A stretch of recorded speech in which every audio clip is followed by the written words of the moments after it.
Assalomu alaykum. Bugungi mavzuyimizda boldir mushaklari va oyoq panja mushaklarini ko'rib o'tamiz. Xo'p, boldir mushaklari asosan 3 ta katta guruhga bo'linadi. Oldingi guruh muskullari, lateral guruh muskullari va orqa guruh muskullariga bo'lib o'tiladi. Xo'p, oldingi guruh muskullari asosan 3 ta bo'ladi. Musculus tibialis anterior, extensor digitorum longus va extensor hallucis longus hisoblanadi. Lateral guruh muskullari esa musculus fibularis longus va musculus fibularis brevis hisoblanadi. Orqa guruh muskullari esa ular yuza va chuqur qavatlarga bo'linadi. Yuza qavat muskullariga musculus triceps sura va musculus plantaris kiradi. Xo'p, chuqur qavat mushaklariga keladigan bo'lsak, chuqur qavat mushaklari asosan 4 ta bo'ladi. Bular musculus popliteus, musculus flexor digitorum longus va musculus flexor hallucis longus hisoblanadi. Bu narigi musculus popliteusdan tashqari qolgan musculus flexorum digitorum longus, musculus flexorum hallucis longus va musculus tibialis posterior narigi oldingi guruh mushaklarining teskarisi edi. Endi har bir mushakni ko'rib chiqamiz. Xo'p, endi musculus tibialis anterior, ya'ni oldingi guruh mushaklardan boshlaymiz. Musculus tibialis anterior oldingi katta boldir muskuli hisoblanadi. Boshlanishi epicondylus lateralis tibialis va fossa cruris va membrana interosus crurisdan boshlanadi. Bir sohasida mana ko'rib turganimizdek, bazis metatasiyaning birinchisi va cuneiform medialiga kelib birikkan bo'ladi. Xo'p, endi buning vazifasiga keladigan bo'lsak, bu mushakning vazifasi dorsal fleksiya qilish vazifasini bajaradi, supinatsiya va adduksiya vazifasini bajaradi. Supinatsiya va adduksiya bu panja sohalarida kechadi. Mana bu animatsiyalarni ko'rishimiz mumkin. Xo'p, endi buni innervatsiyasiga keladigan bo'lsak, innervatsiyasi asosan nervus peroneus profundus bu muskulni innervatsiya qiladi. Xo'p, endi keyingi muskulga keladigan bo'lsak, musculus extensor digitorum longus hisoblanadi. Musculus extensor digitorum longus barmoqlarni yozuvchi uzun muskul hisoblanadi.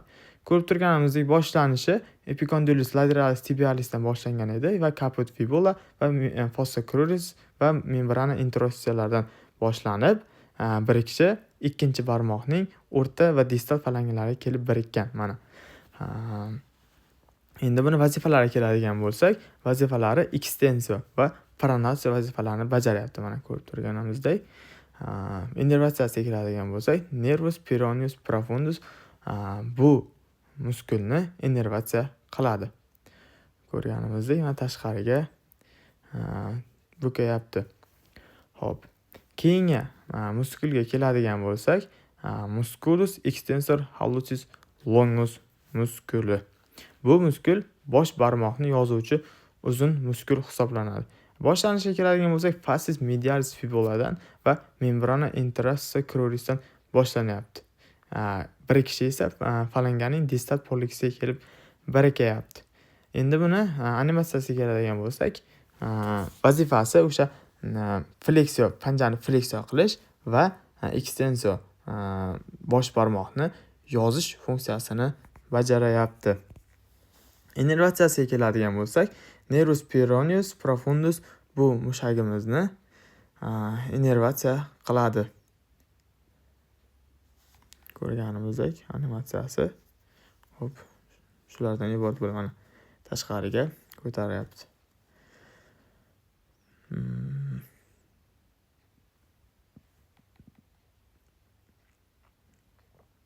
Xo'p, keyingi mushakka keladigan bo'lsak, boldirning lateral guruh mushaklari, ya'ni musculus fibularis longus.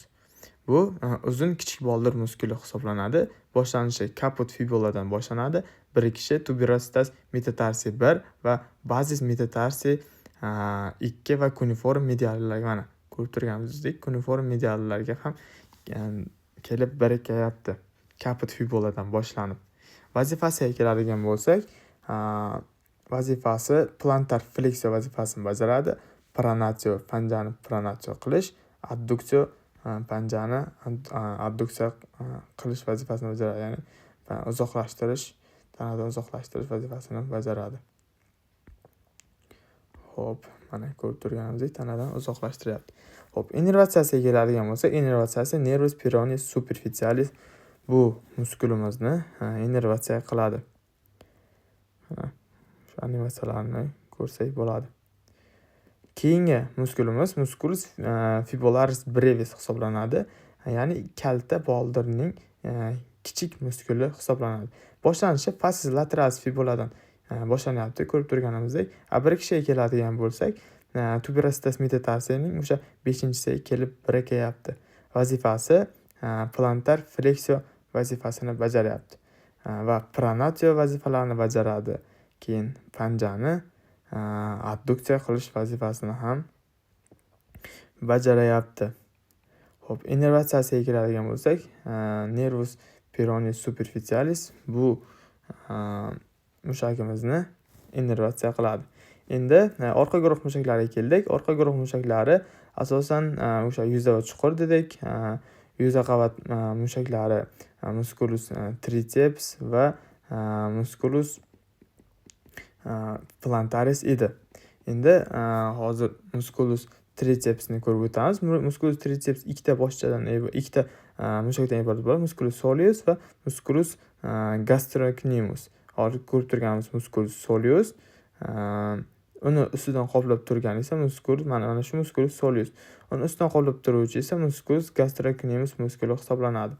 Xo'p, musculus gastrocnemius mana soleus ustidan qoplab turibdi. Endi bu gastrocnemiusimizni ham ikkita boshi bo'ladi. Caput medial va caput lateral. Mana caput lateral va caput medial. Ikkinchisi caput medial. Boshlar bo'ladi. Bu boshlarida epicondylus medialis, epicondylus lateralis kelib birikadi. Bu ikkita boshi bora-bora axil payiga hosil qiladi. Ya'ni soleus bilan birga qo'shilib ketib musculus soleus bunda caput fibuladan boshlanadi va o'sha liniya soleus bilan birga o'sha axil payiga shu birga birikib ketgan bo'ladi. Mana shu ko'rib turganimiz musculus soleus caput fibuladan boshlanyapti va musculus soleus liniyasidan boshlanyapti. O'sha birikishi axil payini hosil qilyapti. Endi bularni animatsiyasiga keladigan bo'lsak, xo'p, plantar fleksiya vazifasini bajaradi, keyin pronatio va supinatio vazifasini bajaradi. Plantar fleksiya asosan musculus soleus, pronatio va supinatiolarni gastrocnemius bajaradi. Mana ko'rib turganimizdek gastrocnemius ham bu kuchda qatnashyapti. Bunda medial lateral boshchalari o'sha tomonga qarab burish vazifani bajarayapti. Innervatsiya nervus tibialis innervatsiya qiladi. Keyingi mushakka keladigan bo'lsak, musculus plantaris, ya'ni oyoq kaft muskuli hisoblanadi. Boldirning orqa yuza qavat mushagi hisoblanadi. Mana ko'rib turganimizdek belgilanib turibdi. Boshlanishi epicondylus medialis femorisdan boshlanyapti. Birikishi esa axil payining orqa tuberkalkaniyasiga kelib birikayapti. Vazifasiga keladigan bo'lsak, fleksiya qilish vazifasini bajaradi. O'sha tizzani bukish vazifasini bajaryapti. Innervatsiyasiga keladigan bo'lsak, nervus tibialis bu mushagimizni innervatsiya qiladi. Xo'p, keyingi chuqur qavat mushaklariga kelsak, chuqur qavat mushaklarimiz musculus popliteus, ya'ni tizza osti muskuli hisoblanadi. Bu ko'rib turgan muskulimiz boshlanishi epicondylus medialis femorisdan boshlanib, birikishi fasciis posterior tibiaga kelib birikayapti. Vazifasi fleksiya qilish, ya'ni bukish vazifasini bajaradi va pronatio qilish vazifasini ham bajaradi boldirni.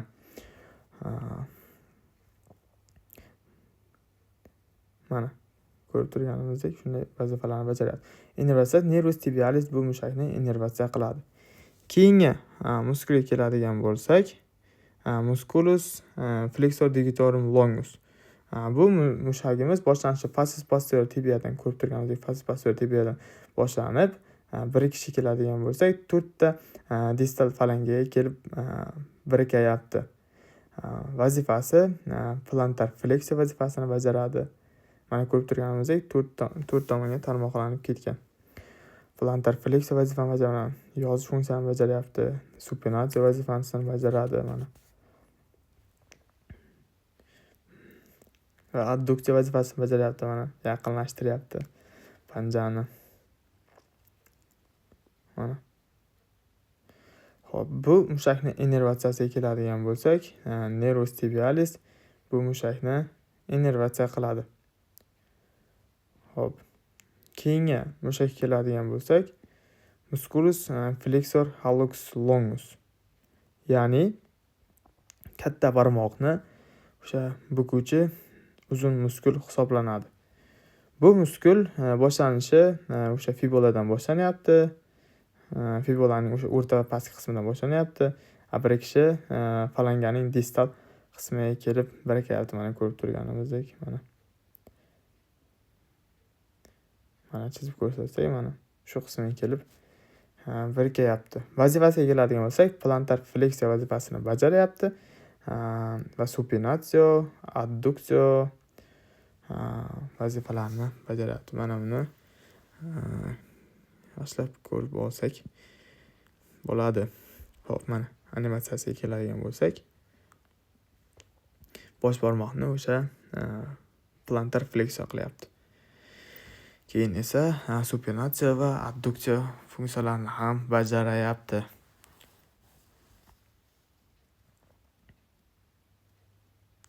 Ko'rib turganimizdek.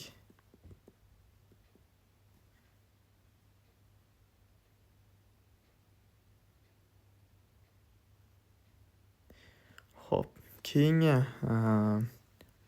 muskulimiz musculus tibialis posterior muskuli hisoblanadi.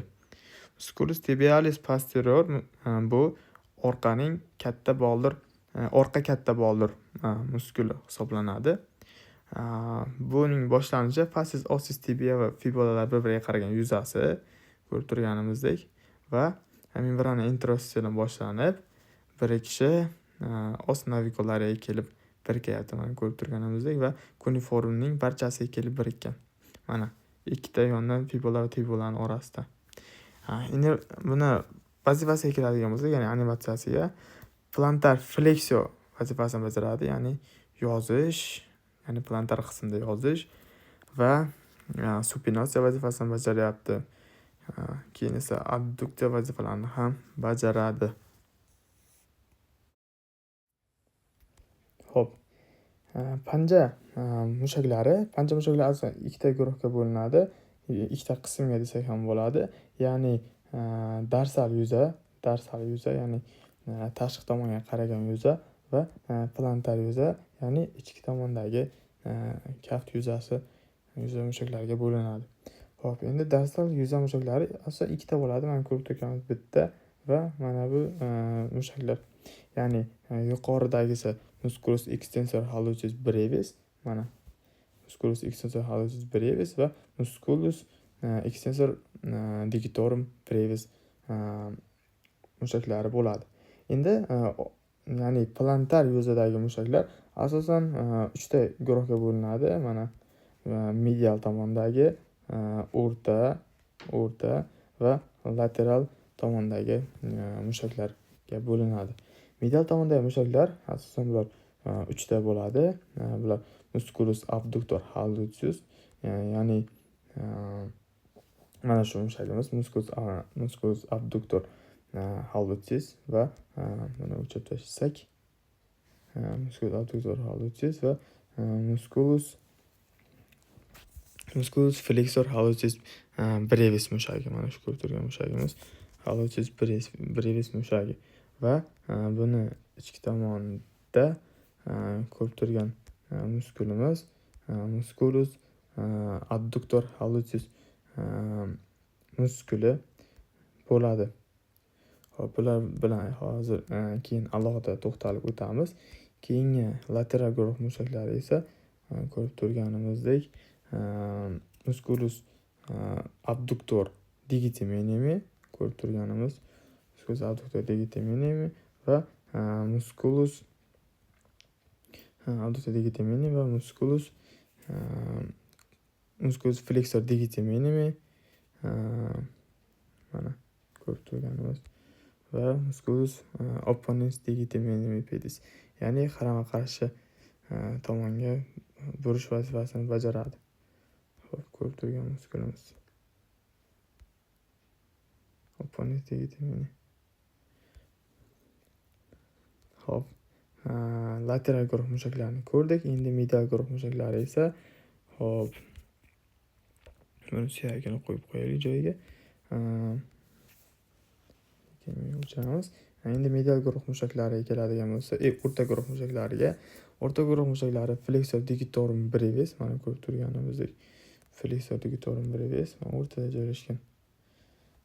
Uning ostida hop, quadratus plantari bor, mana quadratus plantari muskuli bor va musculus lumbricalis, ya'ni o'sha barmoqlar orasida cho'lchangsimon mushak va ularning orasida esa interossa dorsalis pedis va plantaris pedis, ya'ni tashqi tomondagi esa plantaris pedis hisoblanadi. Mana ya'ni bu ichkari tomondagi plantaris, tashqi tomondagi esa dorsalis hisoblanadi. Xo'p, endi o'sha dorsal yuzadagi mushaklarni ko'rib o'tsak. Bu dorsal yuzadagi mushaklar birinchisi musculus extensor digitorum brevis hisoblanadi. Mana ko'rib turgan muskulimiz. Musculus extensor brevisning bu barmoqlarni yozuvchi kalta muskul hisoblanib, boshlanishi fasciis lateralis id dorsalis calcaneadan boshlanyapti. Mana lateral va dorsal yuzadagi o'sha calcanea tovon suyagidan boshlanib, bir kishiga keladigan bo'lsak, falangalarning distal va medial qismlariga kelib birikkan bo'ladi. Keyingi muskulimiz musculus extensor hallucis brevis, ya'ni bu dorsal yuzadagi ikkinchi mushagimiz hisoblanadi. Ya'ni bu mushagimiz bosh barmoqni bukuvchi kalta muskul hisoblanadi. Xo'p, bu mushakning boshlanishi fasciis dorsalis calcaneus, ya'ni tovon suyagining fasciis dorsalis qismi yuzasidan boshlanyapti. Birikish sohasiga keladigan bo'lsak, birikish sohasi esa distal falanganing o'sha proksimal falanganing bazasiga kelyapti. Mana proksimal falanganing bazasiga kelib birikayapti. Xo'p, endi bu mushagimizning harakatlanishiga keladigan bo'lsak, harakatlanishi bu bosh barmoq, ya'ni hallucisni tashqi tomonga yozish funksiyasini bajaryapti, ya'ni extensio vazifasini bajaryapti. Innervatsiyasiga keladigan bo'lsak, nervus peroneus profundus bu mushagimizni innervatsiya qiladi. Xo'p, bizlar endi dorsal yuzadagi mushaklarni, bu ikkita mushakni ko'rdik. Endi plantar yuzaga keladigan bo'lsak, plantar yuzamiz aytib o'tgandek, plantar yuzamizning medial guruhlaridan boshlaymiz. Dastlab biz bu plantar yuzani medial, ya'ni tanaga yaqin qism medial, tanadan uzoq qismi lateral, ya'ni hozir buni bitta to'g'rilaymiz, ya'ni lateral va o'rta guruh mushaklarini bo'ldik, ya'ni guruhlarga bo'lib chiqdik. Endi biz dastlab medial mushaklarni ko'rib o'tamiz. Medial mushaklaridan boshlaymiz unda. Xo'p. Medial mushaklarimiz, birinchi mushagimiz bu musculus abductor hallucis mushak hisoblanadi. Boshlanish sohasi keladigan bo'lsak, bu mushagimiz tuber calcaneaga kelib, tuber calcaneadan boshlanib tuberositas ossis navicularisdan va reticulum mana navicularidan ham kelib birikkan bo'ladi va os qismi va reticulum musculus flexorum deb ataydigan qismimiz aponeurosis plantarisdan boshlanib birikish sohasi esa bazis falangesning proksimal hallucisiga kelib birikkan bo'ladi. Xo'p, endi buni vazifasiga keladigan bo'lsak, abduktsiya vazifasini bajaryapti. Ya'ni bu mushagimiz adduktsiya, ya'ni tanadan o'sha ko'rib turgan qism, mana bu qismimiz tana bo'lsa, tanadan uzoqlashtiryapti. Ya'ni adduktsiya qilyapti. Shu nomi bilan adduktsiya, ya'ni musculus adduktor hallucis deb ataladi. Xo'p, keyingi mushagimizga, keyingi animatsiyasiga o'tsak, mana pastga, ya'ni plantar yuzaga qarab bukish vazifasini, fleksiya vazifasini ham bajaryapti. Keyingi mushagimizga o'tsak, keyingi mushagimiz, hop,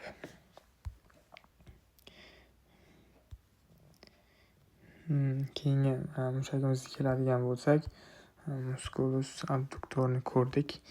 Keyingi mushagimiz musculus adduktor hallucis hisoblanadi. Ya'ni adduktor hallucis bu mushagimiz. Hop, mana bu mushak ichkariroqda joylashgan nisbatan. Hop, mana adduktor hallucis. Mana ko'rib turgan bu mushagimiz tanaga yaqinlashtirish vazifasini bajaryapti. Mana boshlanish va birikish sohalariga keladigan bo'lsak, boshlanish sohamiz mana belgilab qo'yamiz. Boshlanish sohamiz bunda ikkita boshchasi bo'ladi. Ya'ni caput obliquum qiyshiq va caput transversum boshchalari bo'ladi. Bu caput transversum boshchasi artikulatsiya metatarso falanges va falangesning o'sha 3 va 5-laridan kelib birikkan bo'ladi. Xo'p, mana shu qismdan kelib birikkan bo'ladi. Mana shu qismdan kelib birikkan bo'ladi. Obliquus esa bazis metatarsiyaga 2 va 5-dan os cuneiformi, ya'ni o'sha plantar yuzidagi va os cuboidiumdan boshlanib kelgan bo'ladi. Mana shu qismimizda cuboidium va cuneiformning o'sha plantar yuzasidan boshlangan bo'ladi. Xo'p, birikishga keladigan bo'lsak, birikishi bazis falanges hallucis kelib birikkan bo'ladi. Mana shu qismimizga kelib birikkan bo'ladi. Xo'p, vazifasini ko'rdik. Bir-biriga yaqinlashtirish vazifasini bajaryapti. Innervatsiyasiga keladigan bo'lsak, nervus plantaris medialis et lateralis bu mushagimizni innervatsiya qiladi.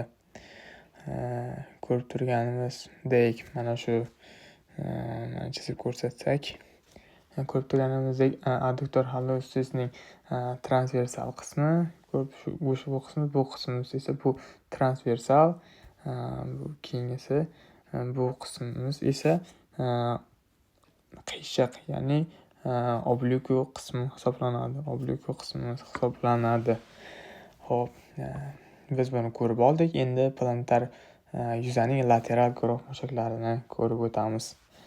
Xo'p, lateral guruh mushaklarini ko'rsak, lateral guruh mushaklari musculus, mana ko'rib turganimiz musculus adductor digiti minimi, ya'ni kichik barmoqni uzoqlashtiruvchi muskul hisoblanadi. Mana ko'rib turganimizdek kichik barmoqni uzoqlashtiryapti. Xo'p, bu muskulimizning boshlanishiga keladigan bo'lsak, boshlanishi kalkaniya va aponeuros plantarisdan boshlanyapti ko'rib turgan qismimiz. Birikish sohasi esa os metatarsiyaning o'sha 5-falangasiga, os metatarsiyaning 5-qismi mana shu qismdan va falangaga kelib birikkan bo'ladi. Vazifasiga keladigan bo'lsak, o'sha abduksiya vazifasini bajaryapti. Mana ko'rib turganimizdek uzoqlashtiryapti va fleksiya vazifasini ham bajaryapti. Ko'rib turganimizdek fleksiyani ham bajaryapti plantar yuzaga. Xo'p. Keyingi mushagimiz lateralni o'tdik. Bu digitominini ko'rdik. Endi musculus flexor digitominning brevisini ko'rib o'tamiz. Mana shu mushagimiz. Bu mushagimizning boshlanishiga keladigan bo'lsak, boshlanishi os metatarsiyaning o'sha 5-chi o'sha qismidan 5-barmoqning metatarsal bazasidan boshlanib, falanganing proksimal qismidan kelib birikayapti. Vazifasiga keladigan bo'lsak, bu fleksiyo vazifasini bajaryapti. Ya'ni plantar yuzaga bukish vazifasini bajaryapti. Innervatsiyasiga keladigan bo'lsak, nervus plantaris lateralis bu mushagimizni innervatsiya qiladi. Xo'p, keyingi mushaklarimizga keladigan bo'lsak, bular o'rta guruh mushaklari. Xo'p, o'rta guruh mushaklaridan boshlasak, musculus flexor digitorum brevis. Mana shu ko'rib turgan mushagimiz musculus digitorum flexor digitorum brevis hisoblanadi. Boshlanish sohasi ko'rib turganimizdek tuberkalkaniya va aponeurosis plantarisdan boshlanyapti. Birikish sohasi esa ko'rib turganimizdek ikkinchidan to 5-barmoqlarning o'rta falangalaridan o'tib birikkan bo'ladi. O'sha o'rta falanganing uchgacha bo'lgan qismga kelib birikadi. Vazifasi ko'rib turganimizdek fleksiya vazifasini bajaryapti. Xo'p, keyingi muskulimizga keladigan bo'lsak, xo'p, buni tashlasak,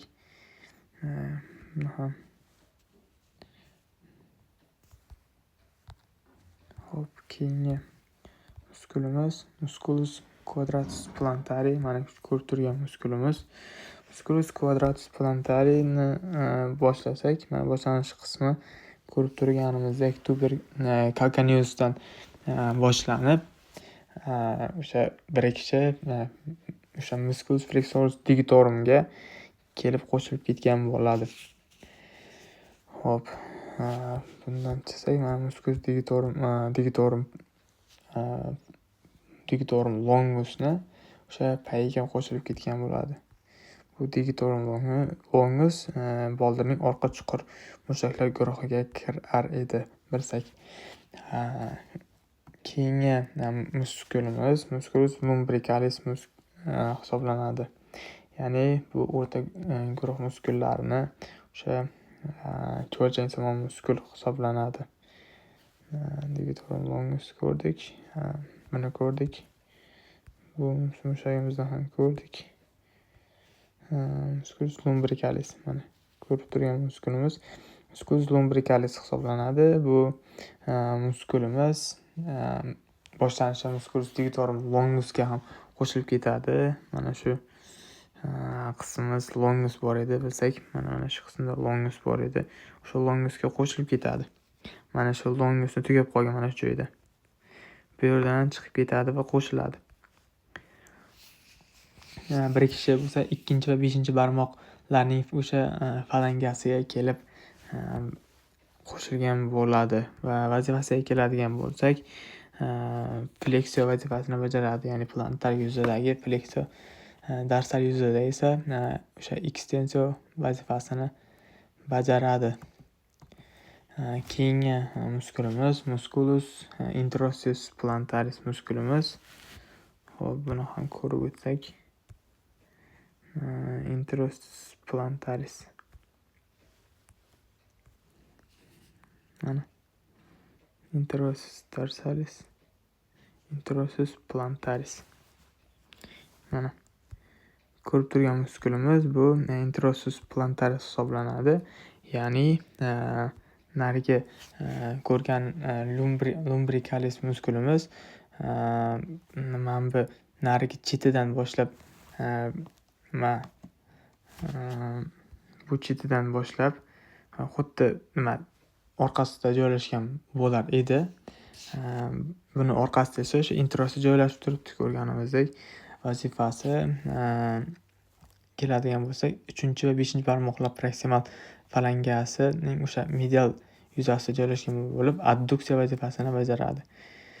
Xo'p, ya'ni mana ko'rib turganimiz bu tomonga harakatlantiryapti. Mana bu tomonga, ya'ni adduksiya yaqinlashtirish vazifasini bajaryapti. O'sha fleksor, ya'ni bukish vazifasini ham bajaradi bu mushagimiz. Keyingi mushagimizga keladigan bo'lsak, musculus interosus dorsalis mushagimiz. Mana shu mushak musculus interosus dorsalis. Bu mushagimiz qo'shni kaft suyaklarini o'sha bir-biriga qaragan yuzasida joylashgan bo'ladi. Mana ko'rib turganimizdek pastda ham ko'rsak, bir kishiga keladigan bo'lsa, birinchisi ikkinchi barmoqning o'sha medial yuzasiga, qolgan ikkinchi, uchinchi, to'rtinchilari esa ikkinchi va o'sha to'rtinchi barmoqlarning lateral yuzasidan birikib boshlanadi. Xo'p, vazifasiga keladigan bo'lsak, ko'rib turganimizdek o'sha fleksiyo ekstensiya vazifalarini bajaradi. Ya'ni fleksiyo qaysi qismda? Proksimal falangalar orasida fleksiyo vazifasini bajaradi. Ekstensiya esa o'sha o'rta distal falangalar orasida ekstensiya vazifalarini bajaradi. Ya'ni bu mushagimiz yana alohida o'sha uchinchi va to'rtinchi barmoqlarni ikkinchi barmoqlardan uzoqlashtirish vazifasini ham bajaryapti. Mana ko'rib turganimizdek, ikkinchi barmoqdan va bu uchinchi, to'rtinchi barmoqlarni uzoqlashtirish vazifasini bajaryapti. Keyingi animatsiyaga keladigan bo'lsak, bunda mana ko'rib turganimizdek fleksiya degandi. Mana fleksiya plantar yuzada fleksiya vazifasini bajaryapti. Shu bilan oyoqning o'sha panja muskullari o'z nihoyasiga yetdi.